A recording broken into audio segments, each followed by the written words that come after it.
Welcome to the Hiki-Goma podcast. I'm Elliot. This is a podcast about my experiences making manga, one manga in particular called Aegis. And I'm going to be talking basically about my experiences with writing the thing, producing the thing, directing the thing, not doing the art, but working with an artist, and ultimately, publishing, marketing it, so on. The whole sausage or whatever. Specifically today, I want to be talking about, weirdly enough, it's a book I've read. It's called Lean Startup.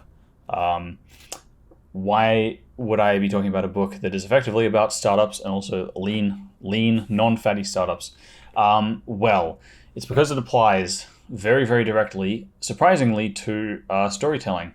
Very, very quickly, the whole concept of this, just to get this out of the way, the whole concept of a lean startup or leanness as basically a product development model is the idea that you are producing something not initially for the purpose of making it incredible. The whole purpose, initially making a product, according to this book, is that you're trying to get what they call validated learning, which is basically learning that tests certain assumptions that you have about the product, or hypotheses. Now, you may be wondering, okay, well, I'm writing a manga, or I'm writing a short film, or I'm writing a play, or whatever, right? What do you mean what do you mean hypotheses? Like, what hypotheses do I have about this? On a basic level, and these I'm kind of getting out of the way, compared to entrepreneurial products where an assumption, a hypothesis, I'm going to use those probably interchangeably. An assumption might be, people will want to use my app that, vibrates violently against my head when I get calls and gives me brain damage. People are going to love that one. I'm obviously using a ridiculous example of something that people probably wouldn't want. Although I don't know because I've never tested it, so I'd have to test that first. But we can probably presume that no one's really wanting something that gives you brain damage for no reason. But someone, let's say, who's dedicated to that, I think this is going to be great. This is going to be great. I'm going all in. I'm putting my millions into developing this brain damage app. That's an assumption. That's a hypothesis. The hypothesis is there's a market for this.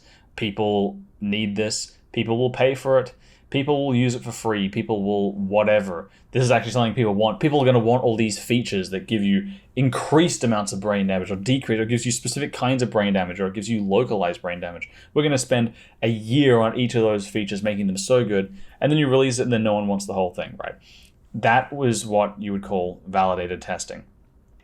Not the brain damage part, but the part where you're putting stuff out to an audience. You're basically trying to find out, okay, which of these features are necessary, which of these features are, do people actually like? Do they actually not need some of these? Maybe we don't actually need to develop these any further, put any more resources into them. Do people even want this entire thing? Will people use this for free? Will people pay for this? Will people pay extra for some extra version of this? Those kinds of things. And the thing that's really, really integral, right, is that specific to this system, I suppose, is that most people can agree, well, yeah, I'll find that information out either A, when I release my thing, or B, well, I've done audience testing and they said they liked it, or I got people to sign up to my email list, so they're going to buy it. Again, dangerous assumptions that are leapfrogged off the back of other things. The classic one in terms of storytelling is, my friends and family told me it was good, so why didn't I get any sales? Or, I actually put, not me, sorry, but I've actually seen, I was going to say numerous people. I've seen 3 people I can distinctly recall on Twitter who had these crowdfunding campaigns with their comics, and they put them out. Lots of people liked them, lots of people retweeted them. They got tons of comments. Wow, this looks sick. I want to buy this, man. I'm going to support this when it comes out. Maybe they even signed up for the crowdfunding campaign. And then the day comes, and then unfortunately, those 3 people, they didn't get the funding they needed. They didn't turn up. Now, I'm not blaming these people at all, because that's kind of a bit unbelievable if you hear that, perhaps. Well, maybe not to you, but it's hard to get your head around. Why are these people saying, and they, maybe I'm friends with them, maybe I know them mutually, why are all these people saying they're going to buy this thing and then they don't end up buying it?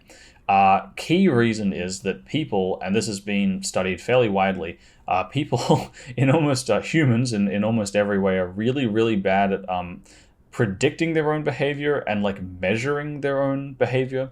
People classically, when doctors have a really hard time, for instance, knowing how much sleep people have, because they do studies where they say, how much sleep do you think you're having? Let's check this in a diary for, I think maybe the study was like for 2 weeks. How much sleep did you get? Oh, I got this much, I got this much, I got this much. Then they hook them up to machines for another 2 weeks. Those numbers are completely different. Everyone's completely off. They're totally off base. Maybe not everyone, but the majority of people. And same with purchasing decisions. People have actually no idea if they're actually going to buy something. So part of the problem is it's not a problem of believing people, because the people who are saying that might have, maybe some people are lying and just being nice to you. Oh yeah, sure, I'd buy that. But a lot of people are genuinely under the belief that they're actually going to purchase your thing. And then when the day comes, they don't realize that they're actually not going to make that decision. So the whole point that this book makes effectively is I guess I'll just combine these things. You basically have to test the actual behavior that you're trying to test itself as early as you possibly can in development. And that necessitates creating what they call a minimum viable product, MVP. That word's used, they didn't invent that word. That word's used quite a bit. So that you can, you're building versions of your product so that you can test very, very specific assumptions you have. Now, I think I started mentioning just a bit earlier, the basic assumptions of a story, any kind of story medium compared to a totally unknown product. Basic assumptions are things like people will like the story, people will like the setting, people will like my main character, this makes sense, things like that. Of course, those are still extremely important to test, but I just want to make a distinction between things that are kind of specific to the story and things that are specific to, I guess what you would call business side of things. So for instance, again, both extremely important, but they are distinct because they have you have to test them in sort of distinct ways. So one instance, is you might, release a first chapter of your story, which is actually what I did with my manga Aegis. I haven't released the full thing. I released to a reasonably small kind of beta testing group the first 29 pages the rough draft of those with rough art from my artist. Now, initially, I wasn't going to do that, but I read this book and I basically moved my release schedule about 4 months forward in terms of testing this stuff, because I was actually going to not really show anyone this stuff widely for possibly another 4 to 5 months, which in retrospect makes no sense because there's basically no downside to doing that. But again, what I wanted to test just initially is, because this is an assumption, right? Will people read this for free? Will people read a rough version of this for free? And furthermore, how much of a problem, how much of an impediment to enjoyment is the art being rough? Now, of course, I'm ultimately almost certainly going to, make the art better regardless. But something that they stress over and over again in this book, Lean Startup, is that people will release things that they think suck. Developers will release things that they think suck, but they're actually the things that are sometimes the most loved by customers. They might write some little bit of code in a day that, adds a little feature, really, really, minimum viable product version of a feature. And customers will say, that's my favorite product. That's my favorite, part of this app. And it will sometimes best, additions that they spent months working on, like that kind of thing. So I wanted to test on a really basic level. Do people find this story interesting? Does this make sense? Do they like the setting? That kind of thing. Now that tests behavior on a certain level, and luckily I kind of got general green lights with most of those things, except it confirmed some things I already knew about. Certain things visually was still a little confusing in certain sequences. Luckily, those were actually pretty much exactly the same problems I had. But in that case, it just affirmed my assumption and has made me really clearly like, great, I was on the right track. I got the green light, cool. I know that I was on, I know that these were the problems, and I know people have these problems with it. Cool, we're aligned. Me and the audience, for now, it's all good. And furthermore, no one seemed to totally outright reject it, being about ancient Greece. Maybe people would have a problem with that setting if it was something else, whatever. Maybe people potentially could have hated the protagonist, maybe yada, yada, yada, yada. Now, to be clear, and on my previous point, that does not mean, right, just to be really clear, that does not mean that people will actually purchase this. That doesn't mean that people will, read 10 chapters for free. It doesn't mean anything except what I've tested, which is that so far no audience member has outright said that they hate any single part of it and would outright not read it for that reason. And so I want to be clear, you don't have to test literally everything at once, but the idea is, right, you want to be testing those things as soon as possible. So what I've sort of reoriented, I guess, my schedule towards is testing those basic things as soon as I possibly can. Things like, will people pay for this in any capacity? Will people, for instance, sign up to an email list for this? I already was doing something along those lines, but now I'm really specifically trying to test this assumption, right? This assumption is, in order for me to make money off of this and for, to have a reader base, I'm going to have people purchase it. Obviously, if I want to make money off it, people have to give me money. But I haven't had anyone give me money yet, so I actually don't know if they're going to do that. I mean, it's really obvious, obviously, when you put it like that. And obviously, I don't want to get into a whole thing about art and business, but I'm talking about this purely from the utilitarian perspective of, look, this is a passion project for me. I would probably be making this potentially, I'd be making some variant of this possibly even if people weren't reading it. I'm not talking about giving up immediately or anything just because people don't immediately give you money as soon as you give them the opportunity. None of that.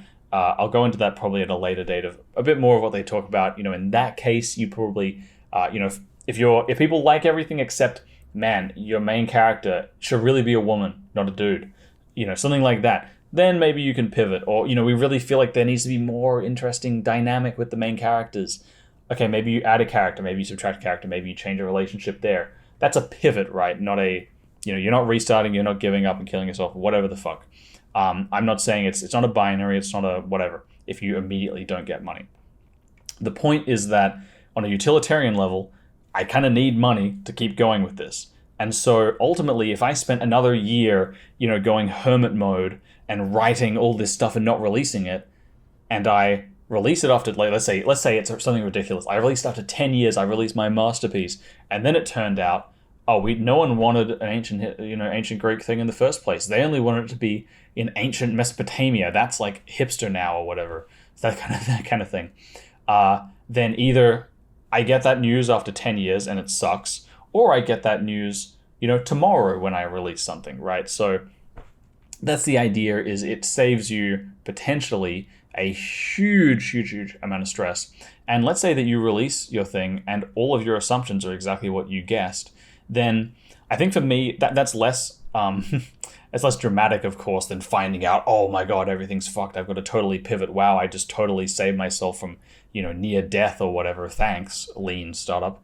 But just having your assumptions confirmed, it gives you a real peace of mind. Like, I actually noticeably have more peace of mind knowing, oh phew, okay, people don't actively hate this.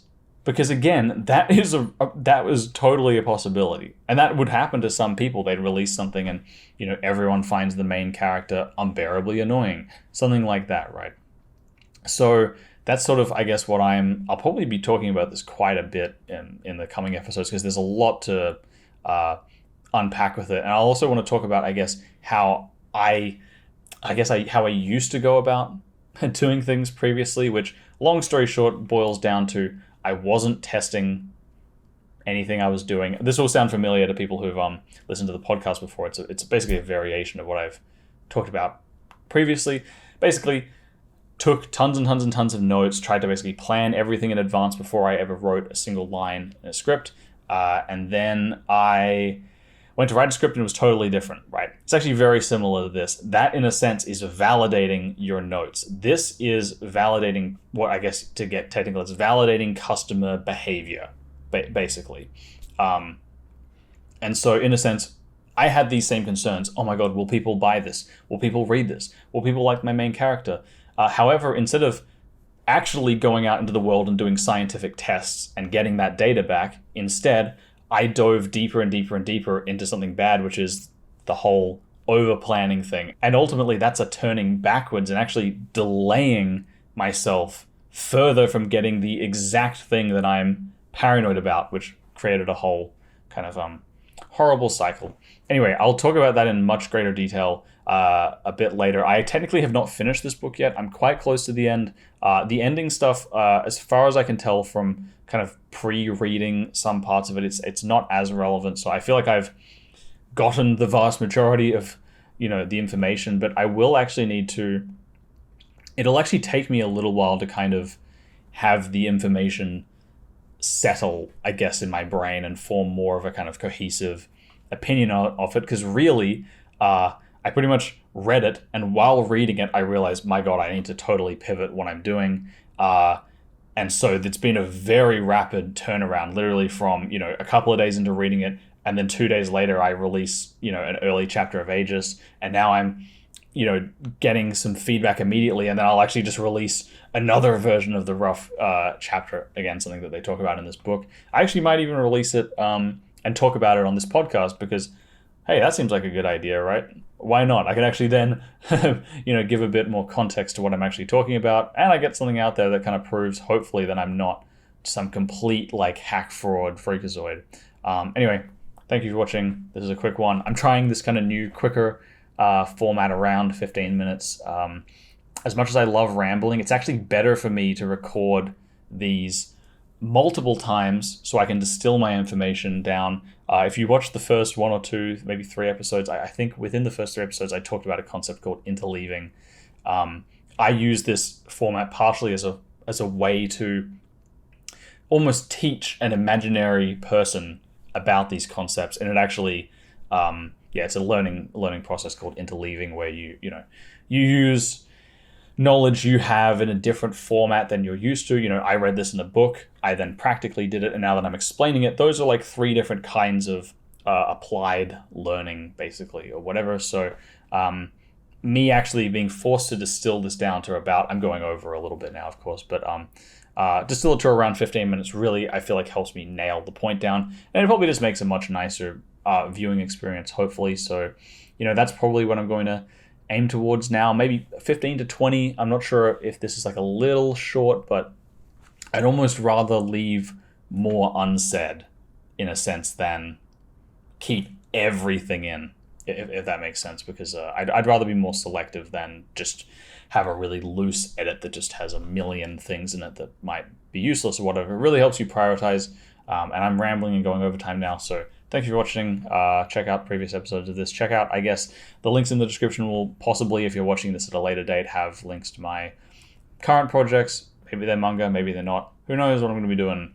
I haven't tested these things yet, so I don't know if I can make money from them. Anyway, farewell.